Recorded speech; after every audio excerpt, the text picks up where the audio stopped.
নতুন জামা পরে ঈদের সাজে সেজেছি, বাবার সাথে ঈদগাহে গিয়েছি, মায়ের হাতে সেমাই খেয়ে পেতাম অনেক মজা। ইস, স্মৃতিগুলো বড্ড বেশি তাজা।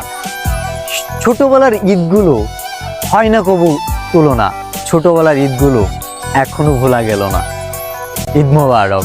নতুন জামা পরে ঈদের সাজে সেজেছি, বাবার সাথে ঈদগাহে গিয়েছি, মায়ের হাতে সেমাই খেয়ে পেতাম অনেক মজা। ইস, স্মৃতিগুলো বড্ড বেশি তাজা। ছোটবেলার ঈদগুলো হয় না কবু তুলনা, ছোটবেলার ঈদগুলো এখনো ভোলা গেল না। ঈদ মোবারক। নতুন জামা পরে ঈদের সাজে সেজেছি, বাবার সাথে ঈদগাহে গিয়েছি, মায়ের হাতে সেমাই খেয়ে পেতাম অনেক মজা। ইস, স্মৃতিগুলো বড্ড বেশি তাজা। ছোটবেলার ঈদগুলো হয় না কবু তুলনা, ছোটবেলার ঈদগুলো এখনো ভোলা গেল না।